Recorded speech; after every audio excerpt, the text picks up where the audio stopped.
भाई मेरा आपसे क्वेश्चन है, आप अपने पड़ोसियों को कितना जानते हो? मैक्सिमम उनका नाम जानते होगे, उनका प्रोफेशन जानते होगे और कभी कभी उनका अमेजोन का पार्सल रिसीव कर लेते होगे। लेकिन एक जगह है जहां पे तुम्हारे पड़ोसियों को तुम्हारा शेड्यूल, तुम्हारा इमोशनल स्टेट, तुम्हारा फैमिली ड्रामा और तो और तुम्हें ब्रेकफास्ट में क्या पसंद है ये तक पता होगा। Welcome to Gokul Dham society, जहां पे ना प्राइवेसी है ना लॉजिक है और अपना ही अलग इन्होंने कंट्री बना रखा है। तो चलो आज इनके शो में कितना लॉजिक है और कितनी प्राइवेसी है उसको एक्सपोज करते हैं। आइए देखते हैं, मजा आएगा।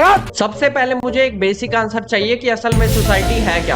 अपार्टमेंट और कॉम्प्लेक्स तो है नहीं, क्योंकि वहां पे तो लोग एक दूसरे को देख के इग्नोर कर देते हैं सीधे सीधे। अबे तू है कौन तू? मतलब यार कोई कैसे किसी की लाइफ में इतना ज्यादा घुस सकता है? भाई नॉर्मली तो सोसाइटियों में ये होता है कि अगर आपको अपना सोसाइटी का मेंबर लिफ्ट में भी मिल जाए ना, तो वहां पे भी आप उसको एक हल्की सी छोटी सी फॉर्मेलिटी के लिए स्माइल दे देते हो और फिर फालतू में अपना फोन निकाल के उसको बार बार अनलॉक लॉक करने लग जाते हो। लेकिन गोकुल धाम सोसाइटी में जो इन सोसाइटी वालों की यूनिटी दिखाते हैं ना, वो कुछ नेक्स्ट लेवल है। रियल लाइफ में अगर किसी सोसाइटी का व्हाट्सएप ग्रुप खोल लो ना, तो 90% मैसेजेस तो बस यही मिलेंगे कि मेरे फ्लैट के बाहर गाड़ी कौन खड़ी करके गया है, हटा भी क्या भी इसको। बाकी 10% वही अंकल आंटियों का गुड मॉर्निंग। लेकिन इमेजिन करो गोकुल धाम का व्हाट्सएप ग्रुप कैसा होगा। सारे अर्जेंटली नीचे आओ, बबीता जी का मूड ऑफ है, अय्यर के मुंह से पेंट नहीं उतर रहा। अरे भाई दया को गए हुए 10 साल होने वाले हैं, एक बार उस पर भी डिस्कस कर लो।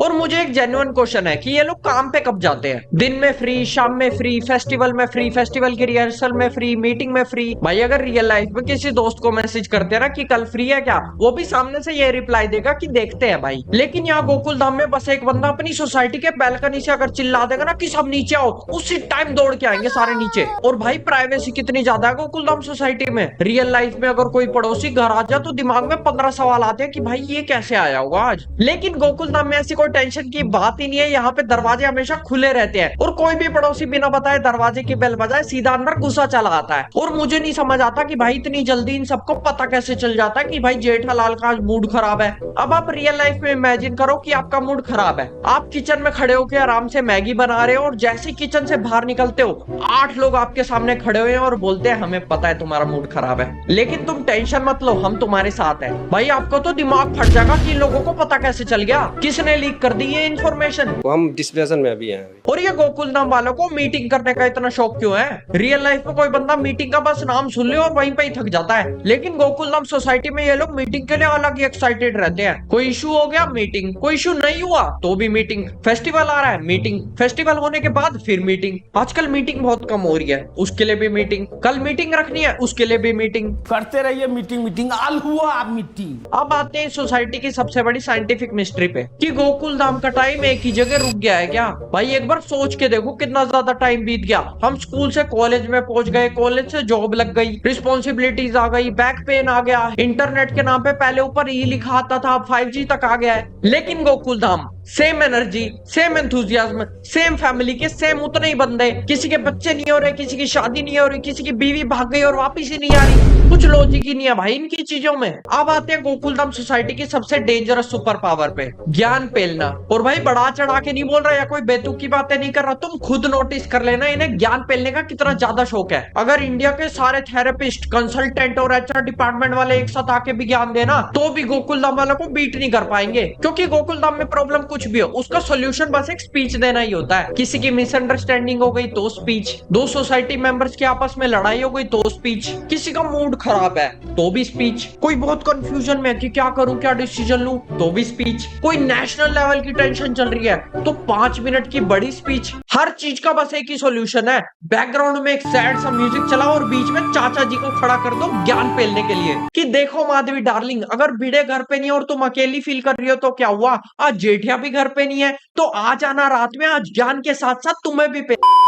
और भाई जब स्पीच चल रही होती ना तो कोई बीच में नहीं बोलता, लेकिन हर एपिसोड में कोई भी बंदा अगर कुछ इंपॉर्टेंट बात बताने लगे तो सामने वाला बंदा जरूर टोकता कि भाई क्या हुआ, मैं तो यहाँ था नहीं, मुझे भी बताओ। फिर जब वो बंदा बताना शुरू करता है तो एक और नया बंदा आ जाता है, वो भी कहता है मुझे भी बताओ। फिर जब वो दोबारा बताने लगता है फिर एक और बंदा आ जाता है कि अरे हमने कोई पाप कर दिया क्या जो हमें नहीं बता रहे, हमें भी तो बताओ। ऐसे करते करते करते करते पूरा एपिसोड निकाल देते हैं। फालतू का टाइम खोटी करते रहते हैं, एपिसोड की लेंथ बढ़ाते रहते हैं। और मुझे सबसे फनी पता क्या लगता है कि प्रॉब्लम चाहे कोई भी हो, सबका सोल्यूशन ऑलमोस्ट सिमिलर सा ही होता है। हम सारे फैमिली है, हमें मिलजुल के रहना चाहिए, एकता बना के रखनी चाहिए। सिचुएशन टू सिचुएशन बस थोड़ी सी वर्डिंग चेंज हो जाती है। और मुझे एक जेन्युइन क्वेश्चन है कि सोसाइटी को कोई छोड़ के क्यों नहीं जा रहा है? शो तो बहुत लोग छोड़ चुके हैं, लेकिन सोसाइटी छोड़ने का कोई नाम ही नहीं ले रहा है। मतलब कोई बात नहीं, अगर तुम्हारी सोसाइटी में किसी के बच्चे नहीं हो पा रहे, कोई फैल गई होगी बीमारी, एक साथ सबके बच्चे होने बंद हो गए, लेकिन तुम आगे कोई बड़ी जॉब करने के लिए, बड़ा घर लेने के लिए, रेंट इश्यूज के लिए,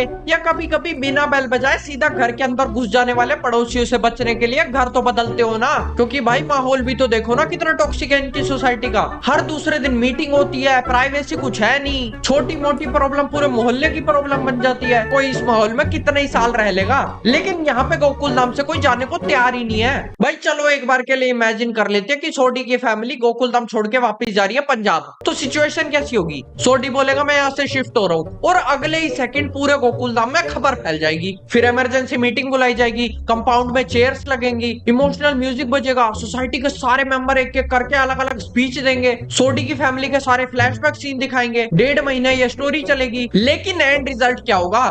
सोडी कहेगा नहीं यार हम सारे एक फैमिली है, मैं तो नहीं जा रहा यहाँ से छोड़ के।